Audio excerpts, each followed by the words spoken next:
to, I did Miami, and then ended up doing New York. Good evening and welcome to the Town of Cary Planning and Zoning Board meeting. Thank you for joining us tonight. I now call this meeting to order. All board members, staff, and applicants are participating in Cary's council chambers. Our board clerk, Thomas Wilson, will now take roll for this evening. The following board member is not able to join us this evening. Chris Johnson. For the record, I will verbally state the following board members as present. Sean McAndrew, Mike Roselli, Jessica McClure, John Sorrell, Stephen Crutchfield, Don Hamilton, Mary Jo Hill, Jeff Moncrief, and Andy Coe. Thank you. The Cary Community Plan will continue to be the guiding document for this board. Our role is to function as citizen advisors to the town council who will make the final decision on all rezoning activity. Your citizen opinions based on the Cary Community Plan document are a very important role in advising our town leaders. While this is a public meeting, it is not a public hearing. There is no opportunity for the public to speak during this meeting. If you have comments about any of these cases, we encourage you to reach out to the staff, case manager, or the applicant by email or phone. You may reach out to our board members through email. You may also contact council directly through email or during the public speaks out portion of any regularly scheduled town council meetings. These meetings may be streamed live on the Town of Cary website and will be posted to YouTube within a few days following this meeting. All past Planning and Zoning Board meetings are available to view on YouTube. Would somebody make a motion to adopt tonight's agenda? Motion to approve. Would someone second? Second. Thank you. All those in favor state aye. Aye. All opposed say nay. The next item would be approval of meeting minutes. This is going to be approving two separate line items. The first one is we'll be approving December 19th, 2002 meeting minutes as we did not meet in January. The second item is a correction to the November 28th, 2022 meeting. During there was a vote that was not recorded properly on the Act 28 Land Development Ordinance amendments and as it dealt with the comprehensive plan.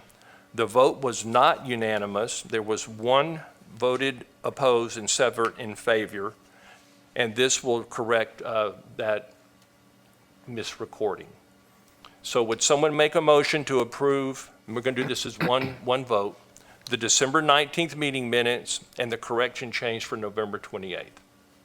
So moved. Second. Thank you. All in favor say aye. Aye. All opposed say nay. And there are none opposed.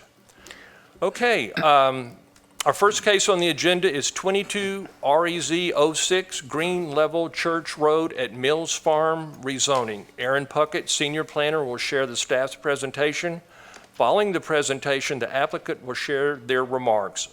All board members will have an opportunity to ask questions of staff and applicant. Thank you. You may proceed. Thank you so much, and good evening, board. This is a request to rezone approximately 11 acres located along the east side of Green Level Church Road, approximately 250 feet north of its intersection with Mills Road. The site consists of 4 parcels located between the Sutherland neighborhood to the south and the Toscana neighborhood to the north. According to Cary's GIS, there is a potential stream buffer crossing the property. Field verification of such features is required at time of development plan review. Green Level Church is a 4-lane median divided thoroughfare. Mills Farm Road, seen here in the blue dashed line, is a future collector that would be extended through the site to connect to Green Level Church Road. The site is located in close proximity to Thomas Brooks Park to the northeast. There is a future street side trail proposed along both the future Mills Farm Road extension and Green Level Church Road along the site's frontage, which would help complete the current gap between the trail both north and south of the site. The site is currently zoned residential 40, and the applicant's proposed to transitional residential conditional use. The applicants have also proposed several zoning conditions. These include limiting development of the site to a maximum of 44 dwellings, which is about 4 units per acre. Limiting uses to townhouses, detached dwellings, and associated neighborhood recreation and accessory uses. Providing a minimum of 7,200 square feet of community gathering space, that's triple the LDO requirement.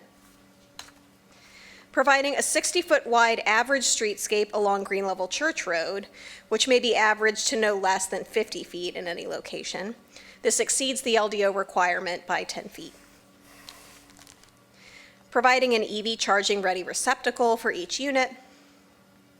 Providing a decorative wood fence feature at the Mills Farm Road entrance from Green Level Church Road to be approved by Cary's Historic Preservation Planner.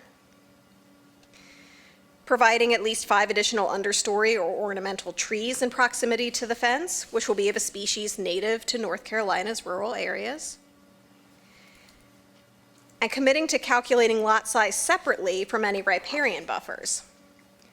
Since the public hearing, the applicant has added additional conditions, including preserving at least 40% of the site, minus right-of-way, in open space if any townhouses are included in the development. This exceeds the LDO minimum of 20%. However, staff note that the streetscape and potential stream buffer area may already meet this commitment, so it is unclear whether this condition will incur additional open space. However, it does provide some assurance if the stream buffer shown on site is smaller than our GIS data indicates. Townhouses are excluded within 100 feet of Green Level Church Road unless they are limited in form to 2-unit buildings no more than 72 feet in width. This is approximately 30 additional feet of setback from the road, since a 60-foot average streetscape and 10-foot setback will be provided. Architectural conditions have been added, which include a mix of building materials on front facades for both residential types, as well as pitched roofs. For detached dwellings, the applicant has also excluded vinyl siding and offered 2-car garages, in addition to a number of other more minimal architectural details or treatments, which are included in full in your staff report. An analysis of the request against the Imagine Cary Community Plan finds that policies in the Live, Shape, Move, and Serve chapters apply most directly, as well as goals and policies of the Green Level Special Planning Area. The proposed rezoning could provide a housing option, townhouses, that is uncommon in the surrounding area. The proposed use and density are more intense than those of adjoining neighborhoods, which might feel like an abrupt use transition, especially as zoning conditions do not limit townhouses or guarantee detached units. However, Mills Farm Road would help provide some additional separation and streetscape plantings between this development and the Sutherland neighborhood, which is to the south. Development of the site would require that extension of Mills Farm Road, including the street side trail, which would provide additional connectivity in the area, speaking to the Move chapter. And the proposal includes wiring for EV charging and an increased streetscape width, both of which could at least partially support Serve chapter policies.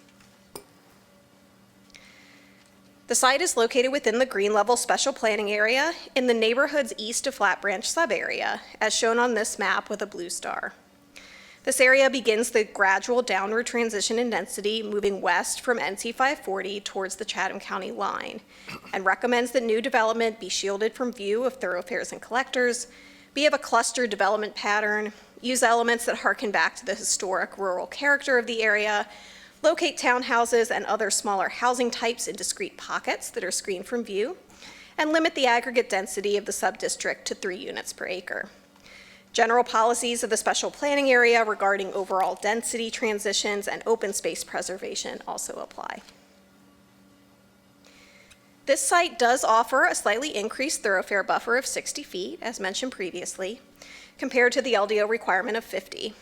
However, as discussed in further detail in your staff report, many of the neighborhoods in Green Level offered wider streetscapes or bonus open space to separate and screen development from thoroughfares. The screening policy is of increased importance since the development could consist entirely of townhouses. The 10-foot increase to streetscape width in combination with the increased gathering space does help address the open space policy of the special planning area. And since the public hearing, the applicant added a condition to allow an additional setback from Green Level Church Road for townhouses larger than 2 units per building. No clustering is specifically proposed, although the site is somewhat constrained by a potential stream buffer, as well as the required Mills Farm Road extension. The applicant has also committed to at least 40% of the site in open space if townhouses are developed, although it is unclear at this time whether that would exceed the open space already either required or committed to on site. A decorative fence feature and at least 5 additional native plantings have been proposed to help provide an aesthetic nod to Green Level and the historic district, which is adjacent to the south. While the relatively small size of the site could help justify the development of townhouses here as a pocket, this policy would be better supported if some detached dwellings were assured in order to help provide additional separation from or transitions to lower density uses and to help create a more definitive pocket of townhomes. The proposed density of 3.9 units per acre is higher than the recommended aggregate density for this area, which is 3 units per acre, and exceeds the density of other subdivisions in Green Level to date, including the 2 townhouse neighborhoods in this subdistrict. However, the aggregate density of the developed areas of this subdistrict would remain well below 3 units per acre if this rezoning is approved, even at the proposed density of this site. While higher densities should generally be found closer to 540 and transition down across the special planning area, the small area of the site means that, generally speaking, the density transition can be maintained from that bigger picture perspective. A virtual neighborhood meeting was held in July. Over 50 citizens participated in the meeting and had questions regarding parking requirements, community gathering space, and road improvements along Green Level Church Road and Mills Farm Road. A number of concerns were also expressed, including the need for an affordable workforce housing component, concerns about traffic impacts, buffers from existing uses, stormwater drainage, density, and a general concern with townhouses at this location. Between the neighborhood meeting and public hearing, staff received an additional 5 emails, 3 of which were simply seeking additional information about zoning or the rezoning process. 1 email reiterated concerns regarding drainage from development of the site, and 1 email cited concerns regarding the location of the Mills Farm Road extension in relation to the Sutherland neighborhood to the south. A public hearing was held in November. There were 2 written comments and 2 in-person speakers. Concerns included those with proposed use and density, environmental and drainage impacts, transitions to adjoining neighborhoods, traffic impacts, impacts on property values, and a lack of affordable housing. Council had questions about a study that was completed for Green Level Church Road and whether it would be implemented. Transportation staff verified that there is currently not a budget for implementation of that plan. Members also agreed with resident observations about traffic on Green Level Church Road. Some council members commented on the difficulty of justifying a transition between townhouses and lower density detached dwellings when they are not providing a transition from a more intense use. Some felt detached dwellings were more appropriate here, while others felt the townhouse use could be appropriate if it is well buffered or designed in a creative or special way, or with a commitment to a number and location of detached dwellings. Several members commented that they appreciated the wiring for future EV charging. Only 1 email has been received since the public hearing from a citizen who was simply inquiring about next steps in the process. Since the public hearing, the applicant added several zoning conditions, which were noted earlier. As a reminder, these included an increase to the open space requirement of the LDO, a limit on the massing of townhouses, which can be within 100 feet of Green Level Church Road, and a number of architectural requirements for both unit types, including some material and roof form specifications, and 2-car garages for any detached dwellings. A number of other architectural conditions have been offered specifically for detached units. However, at this time, as no detached units are guaranteed as part of the zoning, many of these restrictions, such as the garage commitment, would not apply to a townhouse-only development. In weighing all policies of the plan against the proposed rezoning, staff ultimately found the request to be, on balance, consistent with the plan. The request does support, or at least partially support, live, shape, move, and serve policies. We found the request provides for more housing in the area. Regarding transitions, the proposed density is higher than that of surrounding neighborhoods. We do note that the construction of the Mills Farm Road extension will naturally provide greater separation and buffers between this site and properties to the south. And the applicant does have some conditions speaking to the massing and appearance of dwellings to help somewhat with form transitions.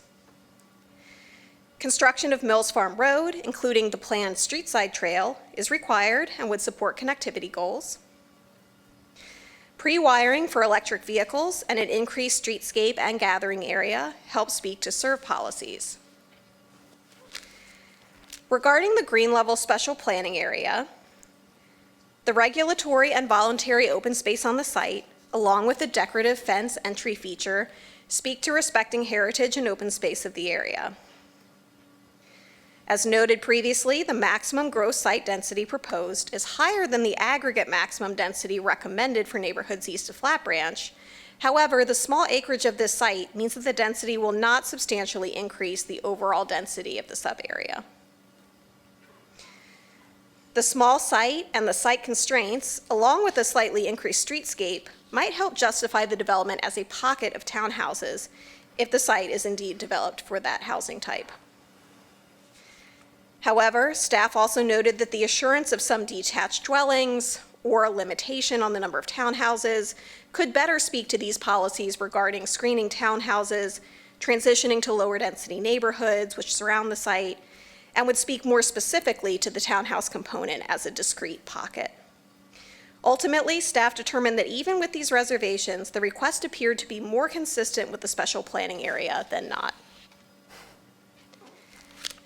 This concludes my presentation. The applicant's representative, Matthew Carpenter, is here to provide the applicant's comments, and then I'm available for your questions. Thank you. Thank you. Thank you, Aaron.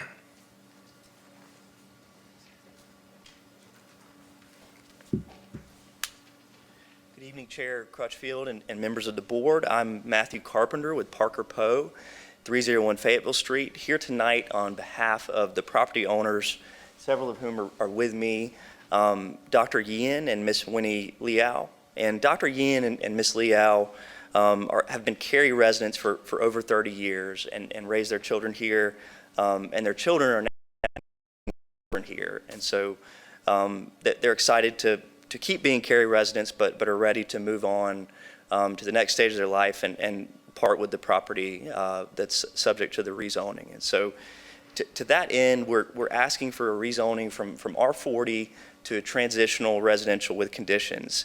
And that's to allow a residential community with up to 44 dwelling units.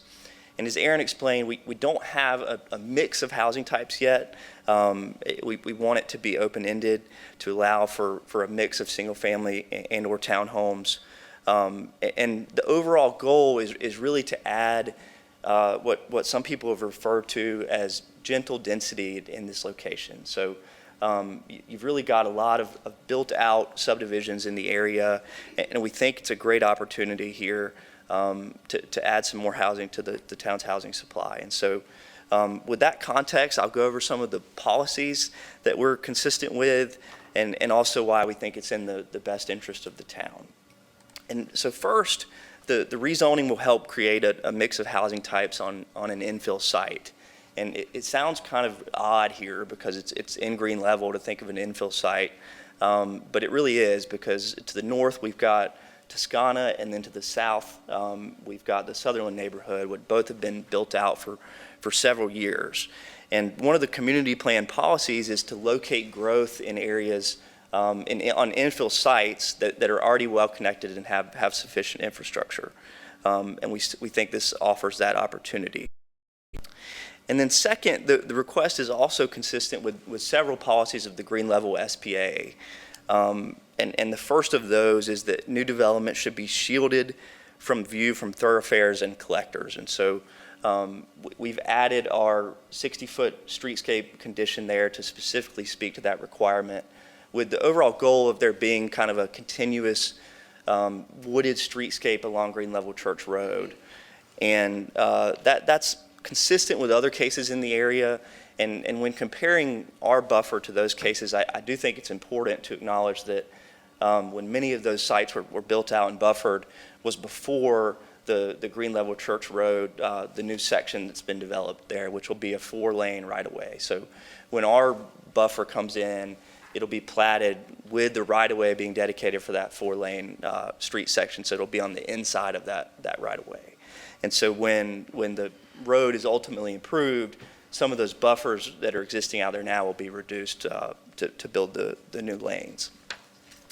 And then the second policy is that new development should use features and design elements to complement and harken back to the historic rural character of Green Level. And that's been a policy that's been applied differently over the years. There are a lot of really nice neighborhoods in this area with nice single-family homes, but there aren't a lot of specific commitments or design features that go to this condition. So we spent a lot of time, trying to think of what we could do. One thing that they have done, as Aaron mentioned, is the rural fence along the Green Level Church Road corridor, and so we've committed to that. We have added additional understory trees to kind of, keep that consistent streetscape. And then there are a couple of conditions that are new since the town council hearing, and those are doubling the open space commitment, and Aaron's right that we don't have a determination on that stream buffer yet, but we are committing to 40% of permanent open space in comparison to the 20% that's required. And then we've also added the long list of architectural commitments. And, while those aren't, specific rural commitments, they are similar to the housing quality that's in this area. And so that was really the goal there, was to ensure that these homes, whether they're townhomes or single family, will be comparable in quality to what's in Sutherland and Toscana. And then we've explored some other ideas that haven't made it into the conditions yet, but we've talked about things like street names that go to the history of Green Level, or possibly some community gardens that are in the common areas, or even pasture type plantings there. And so we're still working on those ideas and would welcome any input, but they haven't made it in the conditions yet. And then another policy that Aaron mentioned was that the Green Level SPA says that townhomes are appropriate if they're in pockets and shielded from view from thoroughfares. And so first, by nature of the size of this site, it really is, even if it were all townhomes, it would be a pocket in the overall developed area that's the neighborhoods east of Flat Branch, described in the SPA. And so even if they were all a pocket among Toscana and Sutherland.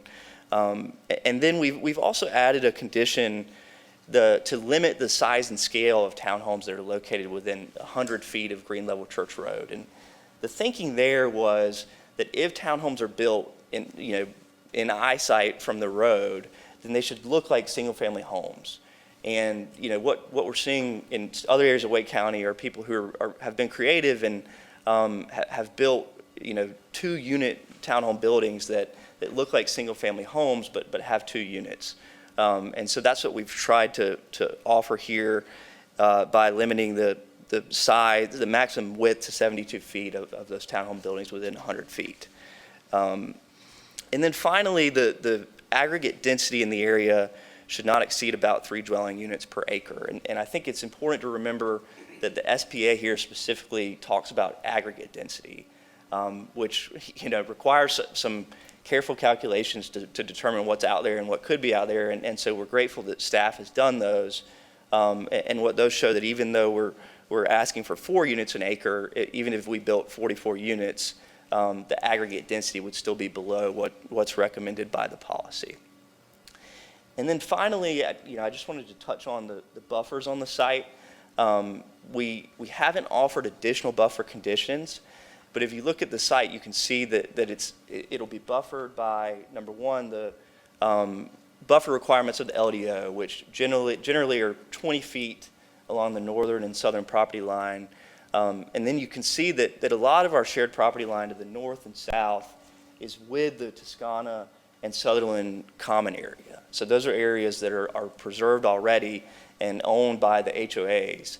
And so, those areas together with our buffer will ensure that there's a lot of space between any townhome that will go in the project and the existing single-family homes.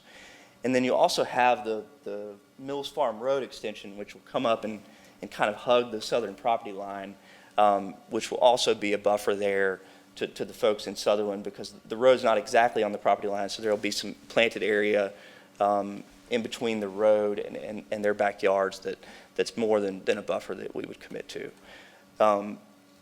And then third, the project will also further the goals of Cary's MOVE policies, which discuss, connectivity and filling in gaps in greenways. And so there are existing greenway stubs at the north and south of the site, and so our project would be the final connection there, and then also include the Mills Farm Road extension that I just mentioned.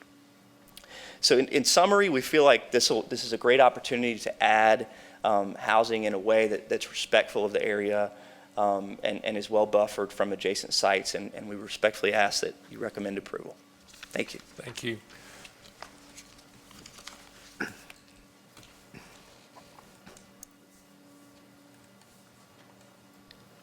Okay, now is the time for board members to ask questions of the staff and/or the applicant.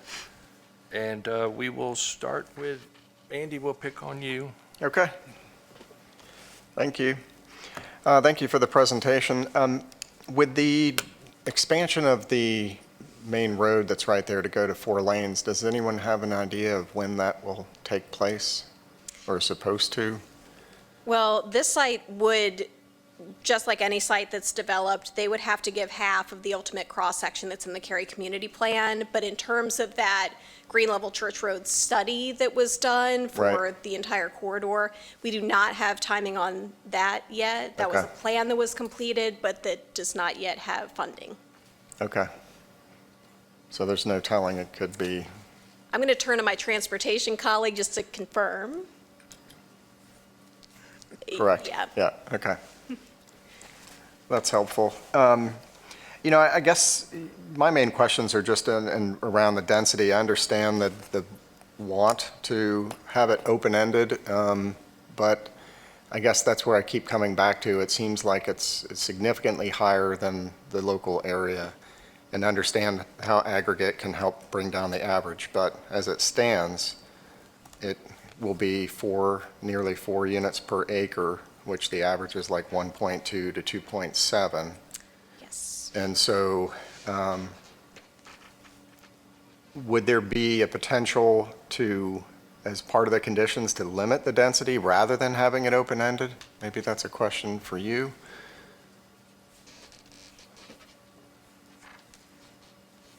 I'll say that's something we can consider, but we're not, we don't have a condition like that tonight. And I think I need to discuss it with the property owners first. Okay, yeah, that's, kind of going into the deep end there, going straight to, asking about the density, just that to me is seems like you've done a good job in addressing a lot of the issues that have come up and the questions that have come up with all the different town meetings, but the density piece is something that seems to be kind of like, open-ended, and there's no limit. There's limits on lots of things, but the density piece is kind of open. Right, yeah, it's certainly more dense from a per acre perspective, but part of that is just the small nature of the site too. Right. And so I think you can also compare total units, to some of the neighboring properties and newer townhome developments in the area. And the maximum here would be 44, even with the 4 units an acre. So from a total unit perspective in terms of traffic and that sort of thing, it's a lot less of an impact. No, that's fine. That's why I asked about the road, just because I've Right. been by there quite often, and with the extra traffic and whatnot, that would be helpful, obviously, to have that extra piece. That's the only question I had. Thank you. Thank you. Jeff. Yeah, no, actually, Andy hit on what I was going to ask about with the density, so I think I'm good. Okay, Mary Jo? That was my concern as well. So could you just review again how the aggregate density was arrived at? Yes, so we looked at anything that was built out so far. So we didn't include, for example, any large vacant or underdeveloped properties because that would have brought that aggregate way down. So we calculated the aggregate based on the existing subdivisions in those neighborhoods east of Flat Branch, which is how we came to the realization that even with this site, given its small size, you're still well below the 3 units per acre. Assuming that the rest of the neighborhoods east of Flat Branch would build out at that sort of around the density cap of 3 units per acre, you're never going to hit that maximum of 3. If everything that came in from today on was seeking higher density than that, we'd get real close to tipping the balance. But that would be assuming that, everything coming in would be seeking TR or something denser, which probably is not realistic. And of course, at some point, probably those cases would not get approved if they were tipping the density too much. So you're factoring in all the rest of the land that's not being developed within this tract? So when we did the aggregate density calculation, we only calculated it on the acreage that has been built out so far, because we didn't want to artificially drag the density down by including those existing large lot pieces that might be undeveloped or underdeveloped currently.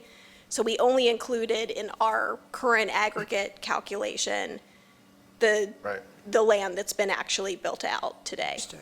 Okay, thank you for that explanation. That's all I have.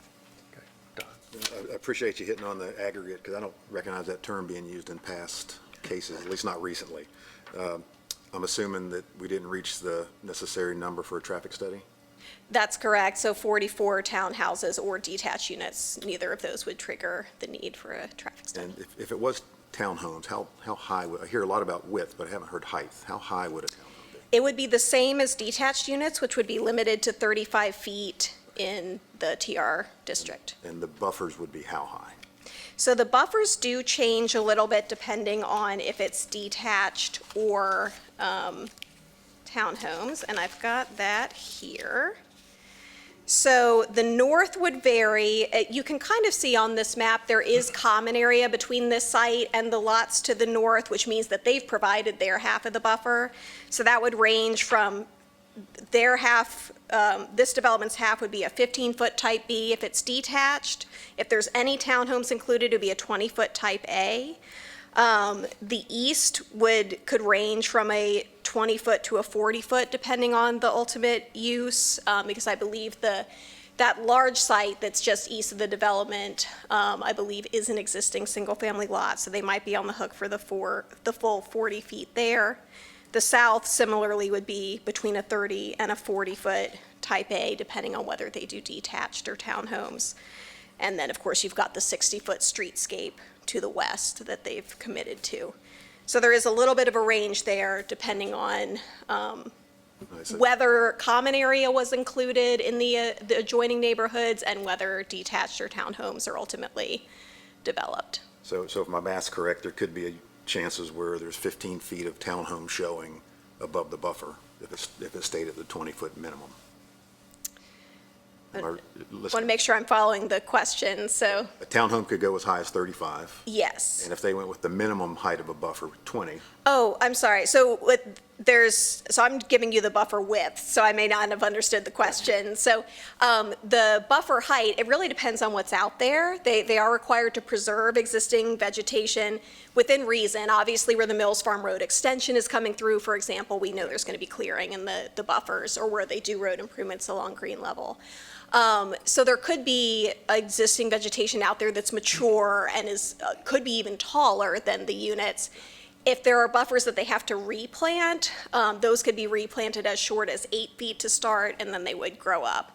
So there could be areas where, yes, the townhomes could be much taller than the initial buffer when it goes in, but we're hopeful that some existing vegetation would be preserved as well. perfect. Great, that's all I have. I apologize that Oh, no. I'm skipping you the wrong I probably measurement. didn't ask it correctly. John? With regards to the Mills Farm Road extension, has the connection point to Green Level Church been defined as far as how the curve banks around? And what I'm trying to get at is how much separation will be between the Mills Farm Road right-of-way line and the adjacent subdivision to the south? I'm actually going to see if my colleague in transportation can maybe speak more eloquently to that than I could. Thanks.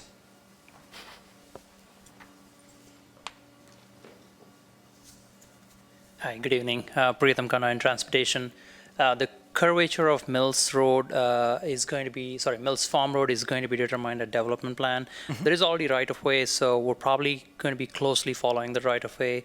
We have standards for horizontal curvature and vertical curvature for collectors, so they'll be following that when they build it. Okay. And in terms of separation, it'll be approximately halfway between Carpen Lane to the north and the next opening to the south, that's it's going to be Mills Road. So it's approximately 650, 700 feet between those two, midway Okay. point. So, and it will likely be a right in, right out only. Okay, thank you. Sure.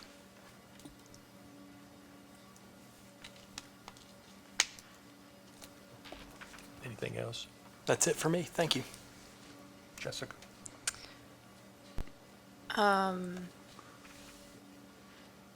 Potentially, and this might be getting in the weeds. So I know you'd mentioned the single-family lot that's just east of this, and it has Nautilus coming down and dead ending into it. Does that play into this at all, as far as extending that roadway so that it comes and tees in with Mills Farm Road? Or is that just kind of, it is what it is now? So my understanding would be this site, unless for some reason it couldn't feasibly make the connection, would also stub to that vacant property. So that would allow the road to connect at some point in the future. But we don't know exactly what that would look like. Sure. Okay. With that and everybody else's questions, I'm good. Okay, Mike? Yeah, just a quick clarification on, being open-ended in terms of number of there is a maximum of 44 dwelling units. Yes, regardless of unit type, it would Right, not exceed right. 44. No more questions. Sean? Thank you. For the EV receptacles, per unit, how are you actually planning on having those supported? In other words, is it going to really be a bank, or are they all going to be in a garage of some form? What is that actually going to look like? The condition, I don't think specifies, but we, so depending on how the units were built, they would either be in the garage or a bank, but I think our garage, so there'd be a 240 volt outlet in every garage, so that, you wouldn't have to go back and do that wiring, if you had an EV, is the idea. Yeah, my concern would be is as a bank, with how everything's developed, how do you actually keep the by unit and ensure that Right. that is, held by, per the homeowner for each one? And that's why I'm like, how Yeah, will that's a that good work? question. We hadn't, I hadn't even thought about the bank idea. So when we wrote the condition, we expected it would be in the garages. Okay. And so, we're fine specifying that. I don't think there'd really even be room for a bank for, 44 EV spaces. So But, it's a good point, though. It's a good point. yeah, it's just one where I think specified out will help. Okay. Yeah. Thank you. Absolutely. Thank you. That's all I Anything have. else? No. That's it. Aaron, may we see the chart that shows the special district? I don't remember what number it was, sorry. I think I've got a few with the special planning area on it. I've got the one with the That's large it. map, or I have the one with the zoomed-in map.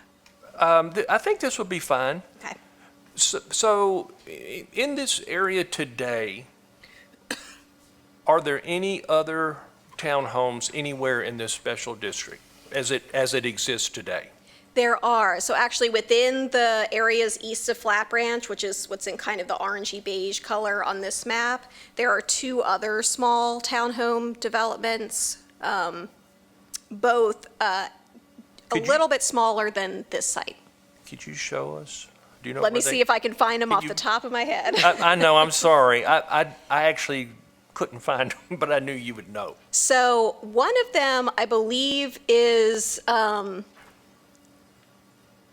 in this very southern area, and you're not going to be able to see the actual townhome lots because it was a recent rezoning. There's no subdivision, and I'm not sure if you can see my cursor No, that's or good not. enough. Yes. That's good. Okay, that's the Roberts Road case that got rezoned a year or two ago. Yep. And they recently are in with the development plan for townhomes that it's called Cloudberry Commons. That one's right around 2.7 units per acre. And that's been approved. That's been approved, I yes. thought I remembered that. Okay. Yes, All that's right, been thank you. fairly recent. Yep. There's an older development called the Muse at Greystone, and I'm having trouble picking it out on this map exactly. It's a 10-acre site at about 2.6 units per acre, and it's part of that development to the north. I believe actually it's in this you can kind of see the smaller lots in this sort of very northernmost development. I believe that's what that is. Is that Apex or is that Cary? This is in Cary. This is in yes. Cary. Everything that we analyzed in regards to density is in Cary. Okay, and then if you go, those are single families past that, correct, above it? Yes, so I believe there is another small Right, development right of there. townhomes just north of it, and then you kind of hit the single family north of that. Okay. And that's, after you go north of that site, you're outside of the special planning area. Okay, perfect. And then in this, I know we talked about this a lot, but it's just such as, it probably comes down to interpretation at the end of the day. But part of the, if you look at the community plan, this is considered a rural-like area. Am I saying that correctly? Yes, the plan still refers to it that way, although obviously we see a variety of styles of development in Right, Green Level right. today. Well, but it's merely turned into single-family whatever. I don't know about but that is what it states today. It does. It does talk about the historic and rural character of this area. Okay, and then for this area, are there any pending things that the board has not seen? I don't want to go into what they are, but are there other items that are coming in this area that would potentially be townhomes? Do we have something pending that we don't know about? To my knowledge, we do not have any other pending townhome rezonings in Green Level at this moment. I'm going to glance at my colleague who's. So I don't want to, nodding her head. I'm not asking to discuss them, I just want to know, is something coming? Not that we're aware of today. That could change at any time. I mean, you could get something tomorrow, I Right. understand. But yes, I do not believe we have any active rezoning cases today. Okay, that's for fine, I townhomes. just wanted to touch on that very briefly. And let's see, what else? I think that may be it. The buffers that are being proposed, the fence, is there a specific type of fence that's being proposed? Is it wood, is it brick? Or is that too far down the road to talk about now? It will likely be wood or some kind of simulated wood. It's a similar condition to what was proposed and accepted with a rezoning case to the southwest of this site, the Mills rezoning case. I can zoom in one more. You can see it kind of catty corner to that site. That was another recent rezoning where that was sort of their way of speaking to Green proximity to the historic district, kind of giving a visual signal that you're entering historic Green Level. So that was something that we spoke with our historic preservation planner on this site as well, if that would be an acceptable condition for this site. And she believed that was one way to kind of softly call out that appearance of entering the Green Level historic district, kind of having that rural feel. So it probably will be a wood fence. That's what they're doing across the street. Okay, that's fine. I was just, I think from just listening to the board members, the buffering this is probably pretty important for what's been proposed here. Okay, I don't think I have any other questions, but has, yeah, I was going to say, if anybody else has anything else to say, jump in. The townhomes to the south, you said 2.7 per acre. That's right. Is that flat, or is that with the aggregate gross area density? That's the flat density just for that site. It's another small 6-acre site, so it's very few units. That's it. Does anybody else have anything that popped in their head during all this discussion? Just to clarify, so you did confirm that single-family or townhome have the same height restrictions? Yes, it's 35 feet in the TR zoning district, regardless of unit type. Okay. Okay, is that, everybody all good now? Okay, thank you. All right, thank you.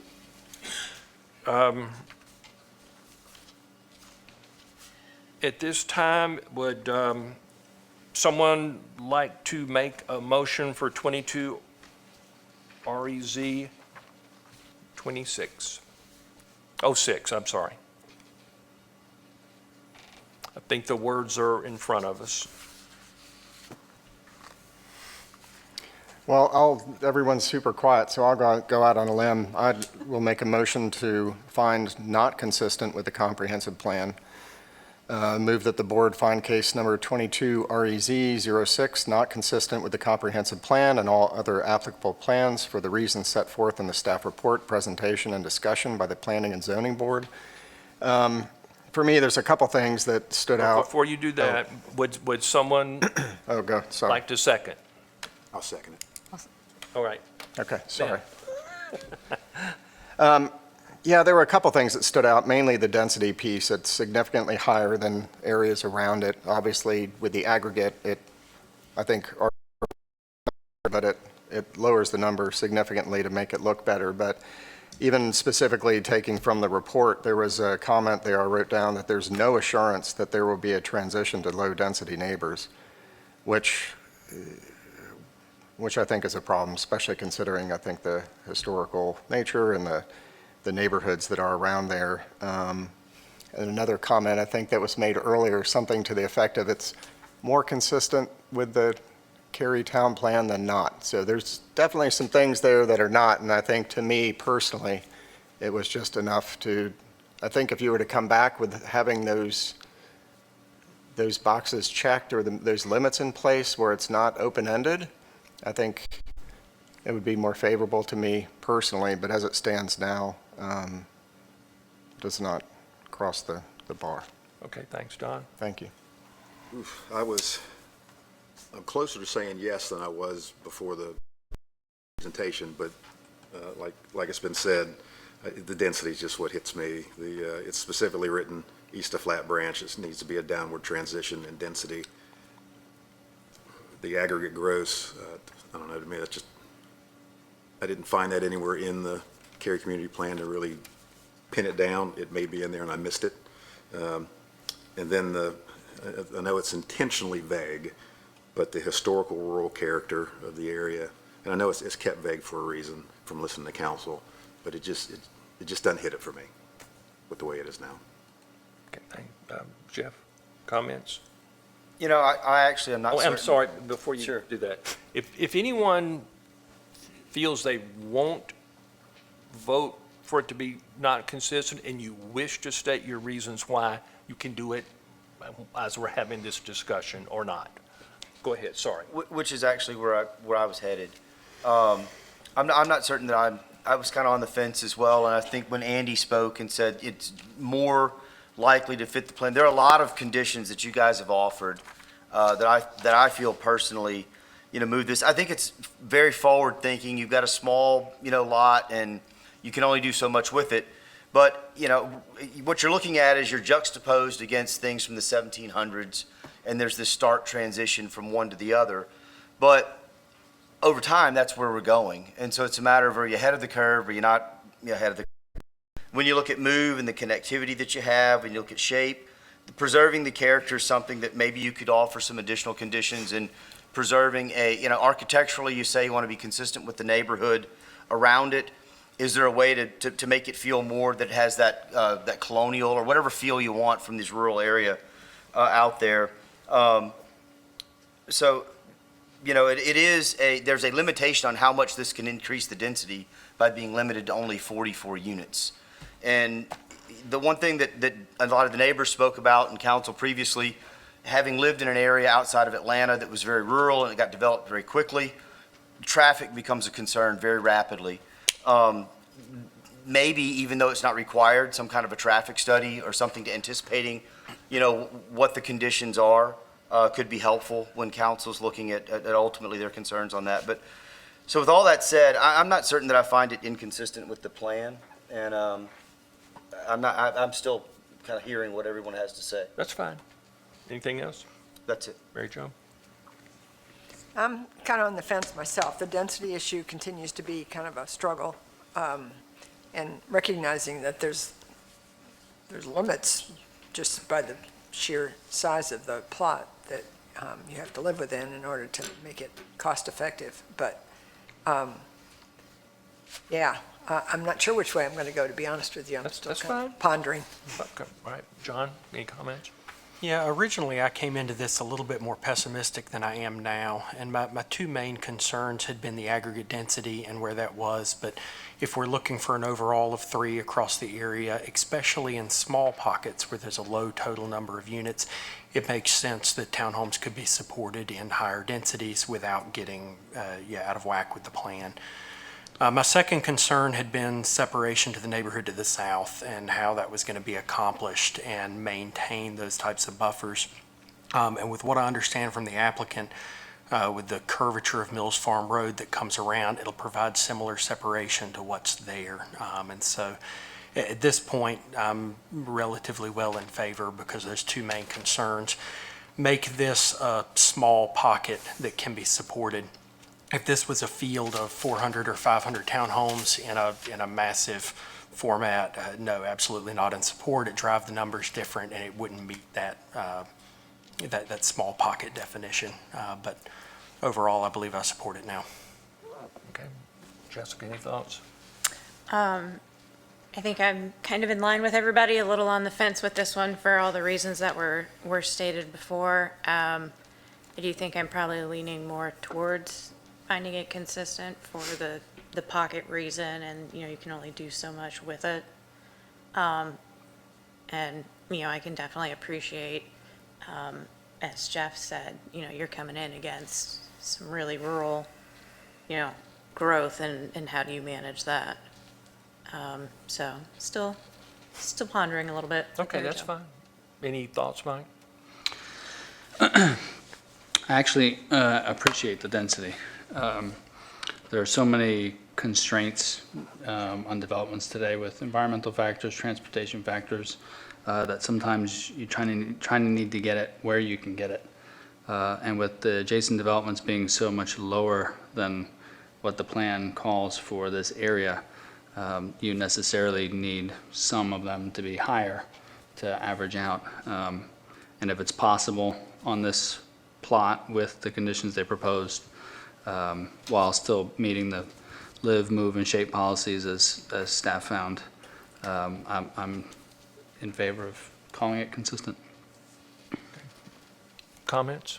John? I'll join the wagon on the fence. That's fine. You may do so. But not for long. Fair enough.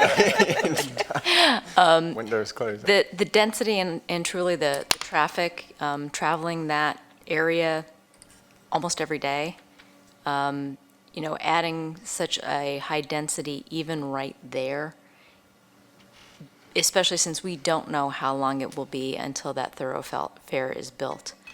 I see near misses there fairly regularly. The density is concerning because of that factor of being able to live there. And that's where, I'm not sure exactly, again, what mitigations, and additional conditions can be given.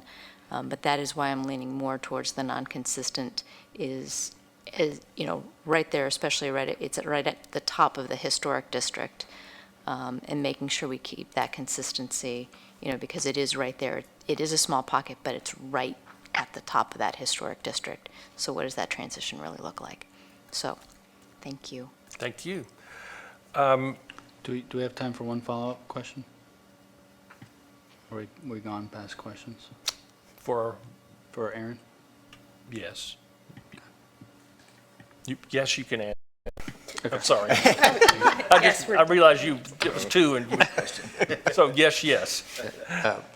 Aaron, to be clear, for this development, if it were to build 44 dwelling units, it's going to build the rest of Mills Farm Road here and widen the frontage of Green Level Church. That's correct. Okay, thank you. I agree with everyone. This is a very difficult one for a lot of reasons, and I really do want to commend the applicant. It's very obvious how much time and effort's been put into this to try to make this piece work. And, you know, we use that word infill a lot. We normally use it when we're talking about a more urban area than what we're talking about right now, which is a rural area. And even though this is a small tract of land, it's very difficult for me to even to see a townhome here because I don't see the transition. And I think, to me, that is the key word, if I look at the community plan, is transition. And when you look at the other, that are the two that we talked about earlier that are there, the townhome developments, that I can see both of those as a transition area versus this one. It's just too central for me. And it's one of those things where, if you look at what has already been said about the number of people out there, it's growing, and I can't let go of the rural aspect. And I realize that what's built out there is very suburban. There's big lots and big homes, but it is the fact, that's what it's developed into. And I don't feel that these townhomes are going to just fit in there. And obviously, we've seen how everyone's really struggled with this, and thank goodness we're going to send something to our town leaders, and they will make the final decision. But I feel the need that they would hear everything that's been said tonight, and especially that this is a tough one. But for me personally, the way I interpret this plan, there's not a transition. Does not fit a rural definition in my mind at this time for this particular piece of land. So that is my thoughts on this. And having said that, I think we're now ready to take a vote. If you vote aye for this, that means you are voting that you are opposed. Did I say that correctly? That you think it's inconsistent with That the is plan. correct. Correct. So if you vote aye for that, that's what you're voting. So on this one, I'm going to ask for hands, since I don't, and I will ask for help to count. So all in favor of the motion that's been put forward, please raise your hand and say aye. Aye. So how many do we have? 5. 5, okay. And all opposed? How many do we have? 4. 4. So that 5-4, the motion as described passes. Go ahead. Yeah, no, and so what we would do here is, what'll go before council is the motion, the board has found it to be, from a vote from 5-4, to be inconsistent with the plan. Correct. So that is how this will go. If this went the other way, just for future reference, I would have that motion would be voted down, and we would have a new one put forward to approve it. So then when it goes before them, it found it approved, as opposed to. Right, that makes sense. So, Okay. But in this case, we don't have to do that because the majority found it inconsistent. Correct. Thank you very much. Thank you. Okay. Again, I want to thank the applicant. I know this has been difficult, but this will now go back to the town council, who will make the final decision on the rezoning. So thank you. Okay, let's move along. Our next case is 22 REZ 26, Green Level West rezoning. Rob Wilson, Land Development and Special Projects Manager, will share the staff's presentation. Following this presentation, the applicant will share their remarks. All board members will have an opportunity to ask questions of the staff and the applicant, who in this case are the same person. this is a town request.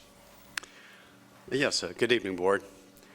This is a request to apply initial carry zoning to 2 lots at 4224 and 4300 Green Level West Road. These lots have also requested annexation into Cary's corporate limits. The 2 properties, which together consist of 3.8 acres, are located on Green Level West Road, immediately north of the terminus of Wimberley Road. The larger of these 2 properties is owned by the town of Cary and was acquired to complete an important gap in our transportation system. When staff realized that this property needed to be annexed and zoned, we invited the adjacent private property owner of the small lot to the west to join the process, and they chose to be included. The inclusion of both properties is convenient, as it will complete our corporate limits along this section of our shared utility service and annexation agreement boundary line with Apex. As you can see, the boundary, shown here in red, runs down Green Level West Road in this area. According to Cary's GIS, there are no stream buffers located on the site. Field determination of such features is required at the time of development plan review. There currently are no parks or greenways near the site, although the American Tobacco Trail is located just to the east. This is a view looking north at the intersection of Wimberley Road and Green Level West Road. There are overhead utility lines running along the eastern portion of the site's frontage. Due to the short amount of overhead line along the site's frontage and the fact that Wimberley Road contains multiple feeders that serve as a major power corridor for the town of Apex, we do not anticipate that it will be practical for Duke to place these lines underground. Green Level West Road is identified as a 4-lane, median-divided thoroughfare on Cary's future roadway widths map. As you can see with the dashed pink line moving north of Green Level West Road, the map also calls for Yates Store Road to be constructed as a 4-lane, median-divided thoroughfare from Green Level West Road northward. Cary's future roadway widths map calls for Yates Store Road to ultimately run from Green Level West Road to the Durham County line, a distance of just under 6 miles. The middle section of this road currently exists from the Stonewater development at O'Kelly Chapel Road and runs down to where it crosses the American Tobacco Trail at East Farrell Road.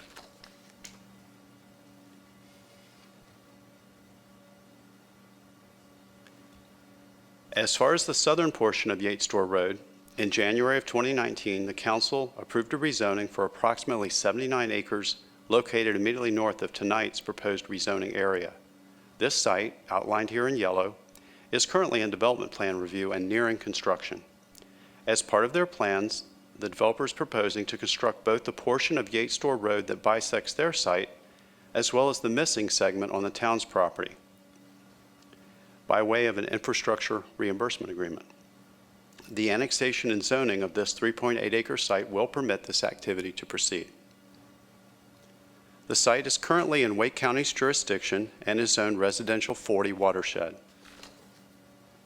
Initial carry zoning of residential 20 conditional use is proposed. The watershed protection and residential conservation overlay districts would also apply to the site. We note that the residential 20 district was selected because it's the least dense residential zoning district that does not render the smaller of the 2 lots non-conforming. In order to help ensure that any future uses in this area remain consistent with surrounding uses, the proposed zoning includes a condition to prohibit the following 5 uses: assembly, school, daycare center, major utility facility, and boarding house. An analysis of the request against the Imagine Cary Community Plan finds that a policy in the MOVE chapter applies most directly, as the rezoning would help improve a connection by closing an important gap in our transportation system, namely allowing the segment of Yates Store Road being built by the adjacent developer to the north to connect through a town-owned property to the intersection of Green Level West Road and Wimberley Road. Our analysis also finds a policy in the SHAPE chapter, as well as goals and policies of the Green Level Special Planning Area as being applicable. Per the SHAPE chapter, The rezoning proposes to allow uses that are consistent with surrounding uses in the area, thereby providing appropriate transitions. And as noted, the site is located within the green level special planning area and is identified by the red circle here on the bottom left. In general, the green level special planning area envisions a transition from east, that is right, to west, that's left, from more intense suburban development to lower densities along the area's western edge. This transition is reflected here by the darker colors to the right, the east, and the lighter yellow to the left and west. The site is specifically located in the portion of the green level special planning area identified as neighborhoods west of Flat Branch. The western Flat Branch area is intended to contain predominantly single-unit detached housing with lot sizes generally about a quarter acre or larger in size, with densities not exceeding 2.5 dwelling units per acre. The proposed residential 20 zoning district requires a minimum of a 20,000 square foot lot size, which translates to a maximum density of 2.2 units per acre. So the proposed lot size and density associated with the proposed zoning fall within the Flat Branch criteria. A virtual neighborhood meeting was held on January 11th. A total of 3 members of the public attended. Questions were shared regarding permitted land uses and density for both this site as well as the development on the adjacent 79-acre site to the north. There were also questions regarding the nature and timing of future road construction. Prior to the neighborhood meeting, staff did receive 1 phone call from an interested neighbor who wanted to know more about the construction of Yates Store Road. A public hearing was held on January 26th. There were no speakers or written comments. Council inquired about the permitted land uses in the residential 20 zoning district. 1 council member expressed interest in undergrounding the power lines along the site's frontage. Council also expressed interest in how the town's land would remain after the right-of-way for Yates Store Road is dedicated and how these remnants might be utilized. Additional detail on each of these topics has been added to the staff report since the public hearing. There have been no changes to the rezoning proposal since the public hearing. Although the council's comments regarding right-of-way dedication and the potential future use of the remnants from this dedication and how they might be utilized reflect the town's role as owner rather than the town's role as regulator, and the regulator role is the focus of tonight's presentation and recommendation, but I still do want to take a moment to talk a little bit and share some information on this topic. Based on development plans being reviewed for the development plan to the north, approximately 9/10 of an acre of land will need to be dedicated as public right-of-way on the town property for the construction of Yates Store Road. This dedication will bisect the site and leave eastern and western remnants that each will be just over an acre in size. Regarding how these remnants might be utilized in the future, the short answer from a regulator perspective is in accordance with the proposed residential 20 zoning district land use, less the uses that have been prohibited as a condition. But from an ownership perspective, don't mind sharing that the town has not identified a specific use for these resulting remnants. It is possible the remnants could develop under the proposed zoning or remain undeveloped and be preserved as open space. As the owner of these remnants, Cary retains the opportunity to evaluate all potential scenarios. Staff notes that the adjacent property owners have expressed some interest in acquiring these remnants. If another party were to choose to make an offer for a remnant, we would work with them in accordance with applicable state law, and the procedure for any such transaction would require council approval prior to completion. It is worth noting that most any scenario other than a single dwelling lot would involve a development plan. This is important as any scenario involving a development plan would also involve providing land for a streetscape buffer, like what's shown here in green. This would further reduce the amount of developable area. For example, the provision of a 50-foot streetscape would reduce the developable area of the eastern remnant to 1/2 of an acre and the western remnant to 3/4 of an acre. Staff's preliminary recommendation is for consistency with the community plan. The rezoning supports the MOVE chapter by achieving the primary objective of providing land to close a significant gap in our transportation network. The rezoning also achieves secondary objectives in terms of potential land uses, lot sizes, and density per the green level special planning area. This concludes staff's presentation. As noted, since the town of Cary is also the applicant, there will not be a separate applicant presentation for the proposal. I'm available at this time for any questions from the board. Thank you. Andy, any questions? No questions. Okay, Mike? No questions. Jessica? Is the town just reserving the right-of-way, or will they be constructing the roadway through the property? I'm sorry if I missed that. The town will dedicate the right-of-way, and the developer to the north is proposing to build the road, and then the town would reimburse them through an infrastructure reimbursement agreement. Okay, thank you. You're I'm welcome. good. No questions. I appreciate you adding what could be left over with the property. Reading. Remnants. Did I see that there was a historical house on the property? Is that correct? The house hasn't been deemed historic. There are some components inside the house that we're working on potentially salvaging. Gotcha, okay. Appreciate it. Yes. Mary Jo? I have no questions. No questions. Andy? No questions. Do you have a backup chart on what an R20 is, what it will do? Sure. Haven't seen that in a long time. And I can even, here we go. Yes, so these are the permitted uses in the white text, and then special uses in the yellow text. And if I switch to the next slide, you can see the ones that, per condition, are being prohibited. Okay, I'm just taking a quick look here. But really, based on what's left over, it'd be almost impossible. I mean, I'm trying to think of what of any of these would even potentially ever fit in there. But I guess it's, Athletic field? yeah, I mean, yeah. I mean, to me, it would really be perfect for something Cemetery. like a police substation or a fire station, something that the town would own, but anyway, okay. I have no other questions. I don't think we do. Would someone like to make a motion for 22 REZ 26 Green Level West rezoning? Sure. I'll make a motion. Okay, I move the board find case number 22 REZ 26 is consistent with the comprehensive plan and all other applicable plans for the reasons set forth in the staff report, presentation, and discussion by the P&Z board. would I someone second like to second? I'll second the motion. Okay, thank you. Thoughts you have, sir? No, I agree with everything I said. It definitely improves the connections. And any thoughts? No additional thoughts. Any other comments from board members on this? I just find it interesting that these two are so close to one another, and, one seeks to increase density, the other seeks to preserve it. So the fact that they're both here at the same time, it just shows how all these things over time are correlated, and just thought I'd point that out. No, it's a good point.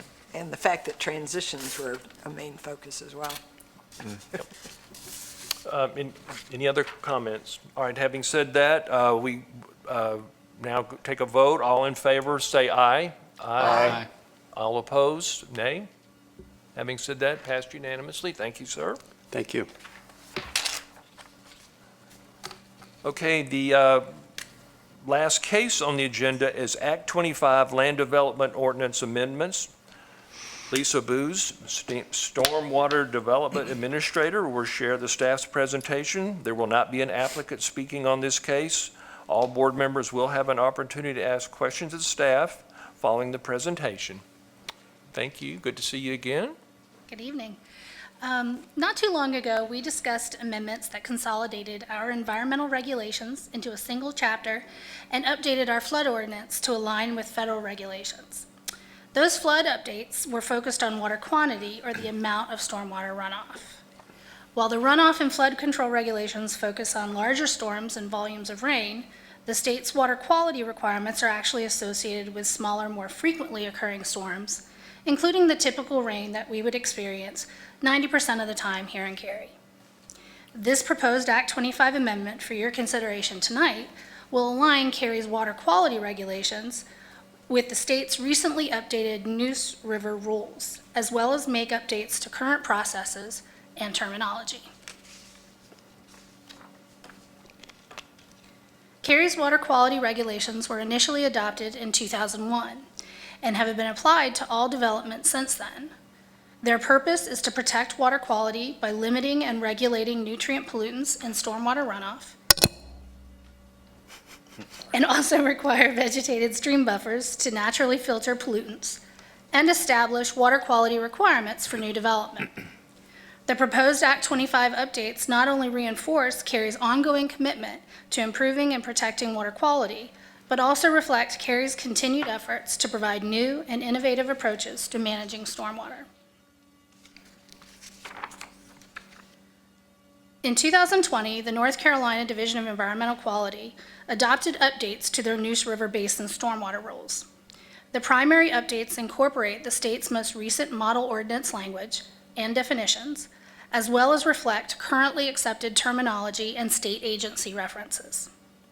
Additionally, these updates clarify when nutrient reduction requirements would apply to existing developments with an approved stormwater plan. This additional language provides clarity about how Cary addresses additions to existing sites that have a previously approved stormwater management plan and an existing stormwater control measure on site to ensure that water quality requirements continue to be met in those locations.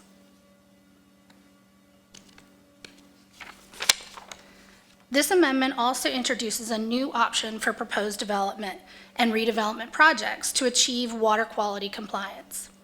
Volume matching is an approach to treating stormwater that is accomplished by utilizing green stormwater infrastructure devices designed to promote infiltration.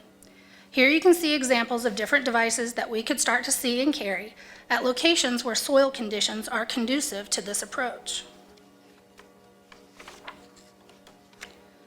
Instead of capturing, treating, and then releasing runoff like traditional devices such as a pond, volume matching devices are designed to capture smaller volumes of rainwater associated with the typical rain and then infiltrate it into the ground rather than releasing it as runoff. This helps protect our waterways from the nutrients and pollutants that are carried in stormwater runoff. Incorporating volume matching adds another tool to the toolbox and provides development projects more flexibility to utilize innovative water quality treatment options in addition to traditional stormwater control measures. This is another step to further advance our efforts to promote and incorporate green stormwater infrastructure. Additional improvements within the Act 25 amendments include simplifying the payment method for the maintenance fees that are required for all new private stormwater devices. The updated payment process will be more streamlined and eliminates the need for more complex fee calculations. New language has also been added to clarify when undisturbed open space, including both Neuse and Jordan Lake buffers, may be claimed as protected forest in NCDEQ's nutrient accounting tool. Protected forests and buffers can help to reduce the overall nutrient pollutant loads and associated mitigation fees for development projects.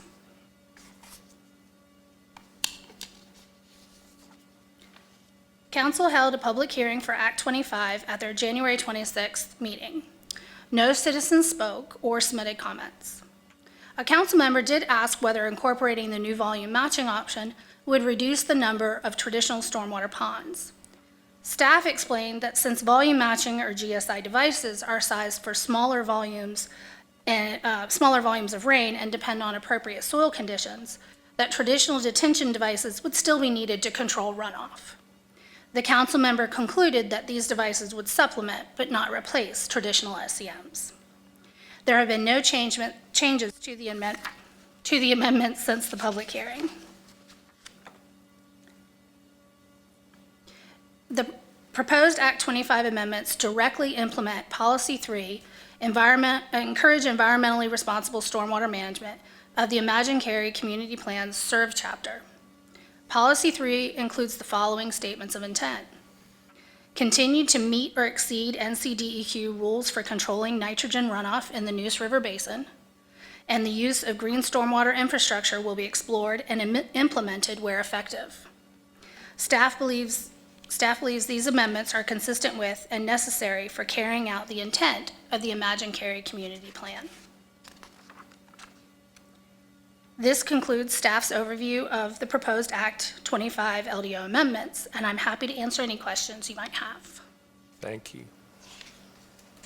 Does Well, I'm just going to open it all the way up. Does anybody have any questions? I mean, to me, this is a mandate that our fine town staff and, well, I'm sure implement far above and better than whatever the state envisions. So I don't really see it a lot of wiggle room that these guys have. But if there are any questions, go ahead.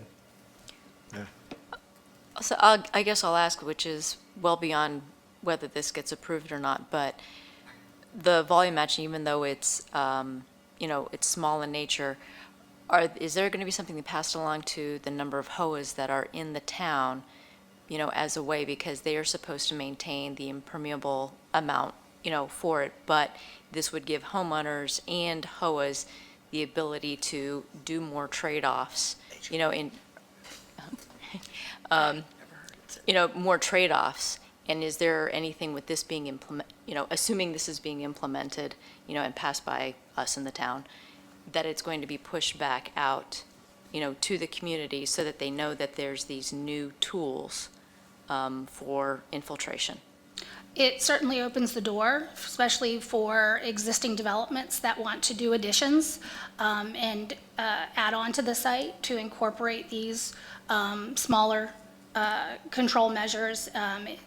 You saw some examples, say parking lot islands, things like that, where space gets a little tighter. So certainly this would be an option for redevelopment and expansions to existing developments. Thank you. Any other questions or comments for Lisa? I have one quick one, which is just me geeking out. On slide 65, there was a graphic that showed a Zone 1, Zone 2, and Zone 3. And I'm familiar with Zone 1 and Zone 2 buffer. Is Zone 3 something new that's being established by the regulations? Zone 3 is the town's existing urban transition buffer. Perfect. The additional 50 feet we have beyond the Thank you. state's buffer. And can I get a PDH certificate? Anything else? Would someone like to make a motion for Act 25 Land Development Ordinance amendments? The motions are, I believe, on the screen. Be glad to do that. I move to find, that the board find Act 25 amendments to the Land Development Ordinance to be consistent with the comprehensive plan and all other applicable plans for the reasons set forth in the staff report, presentation, and discussion by the Planning and Zoning. Would someone like to second? Second. Thank you. Mary Jo, any comments? I don't think so. I would defer to the knowledge and abilities of our staff folks who have evaluated this, the need to keep up to date for the town, and support their efforts. Thank you. Jessica, any comments? No. Any other comments from anyone else? In that case, all in favor, say aye. Aye. Any opposed? Then that carries unanimously. Thank you, Lisa. We do have one last business item for tonight. We have a presentation by Cassie Schumacher-Geropoulos, and she's going to talk about a couple of exciting new proposed community centers for the town of Cary. Thank you, Chairman Crutchfield and members of the board.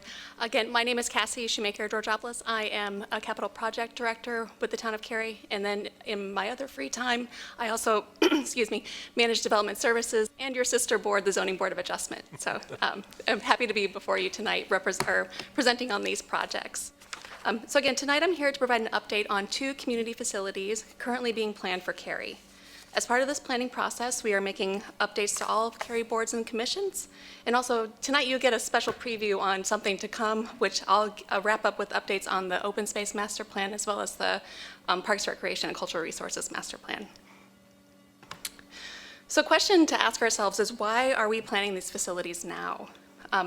Cary currently has 3 community centers. Middle Creek was the last one constructed back in 2002. In 2002, Cary's population was roughly 100,000 people. And so I think we all kind of understand today there's a few more people here. We're at about a little over 180,000 people today, and we haven't added a community facility since then. So thinking about our growing population and the needs of our community, we see to now being the right time to begin planning for these facilities. So just for your geographical a reference, I mentioned we have 3 community centers right now. Herb Young is located here in the center. Nearby is Bond Park, and then down in Southern Cary is the Middle Creek facility. And we're currently planning for a new community center at Mills Park, and then the South Hills Sports and Community Facility within the South Hills location. And just to mention, well, the South Hills site would, I wanted to bring up. And again, the Mills Park facility would be an extension of the Mills Park, existing Mills Park School and Park campus. It would build out the master plan that was adopted a few years ago. And the South Hills site is being planned in tandem with the South Hills redevelopment plan, which is currently preparing its rezoning case. The schedule for the projects includes the current master planning phase, which is targeting council adoption of the plans this fall. And prior to council approval, we are planning 2 more community meetings to review concepts for these plans.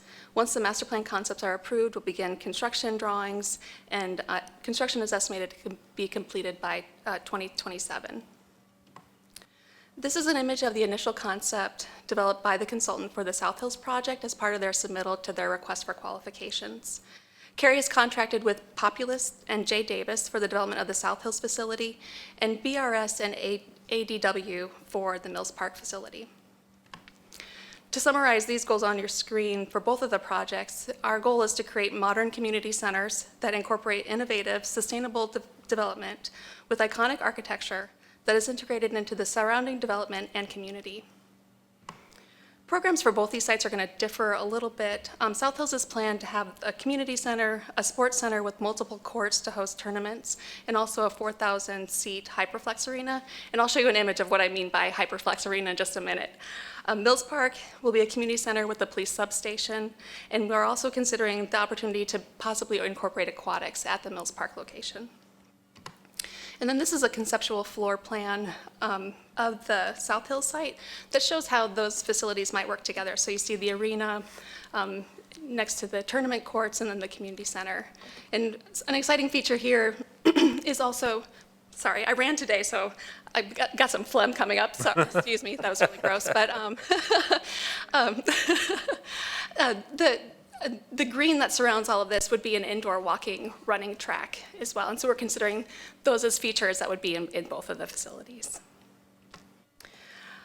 Consistent with the goals of Imagine Cary, we're also looking at how we can integrate sustainable concepts into the construction and maintenance of these projects. And so this is good timing with what Lisa just presented to you. So how do we bring in some of those stormwater features and green stormwater infrastructure as part of our projects, in addition to other items? And as I mentioned, we're proposing the Hyperflex Arena at the South Hills, which will be able to serve a variety of programming from basketball games to esports tournaments. And we're currently asking citizens to think big about what their recreation needs are and what do they want, what do they see as their needs in the future. So here, I'm just going to go through a couple of example slides that we've used as part of our initial community meetings. So looking at tournament and court spaces, group exercise from yoga to dance to maybe even live streaming a Peloton session. Also considering what indoor recreation opportunities do we not have today? Spaces to hold large and small events and gatherings, childcare and indoor play areas. Also thinking about how these buildings are connected to the outdoors and the exterior spaces to expand the experiences. Do we have a need for aquatics in Cary's recreation facilities? And also examining how Cary as a developer is approaching parking, moving from surface lots to structured parking, and bringing forward some of those things that we're requesting developers to do or asking developers to do, and doing those ourselves, also being a leader in those for our projects.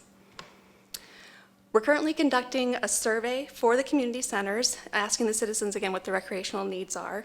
You can pull up this survey using your phone, with the camera on your phone, and also I have 2 surveys for you, so I'm going to send those to Thomas and Julie, and we can email those out to you if you don't want to get them today. I do have to warn you, this one closes tomorrow. So the other one closes later.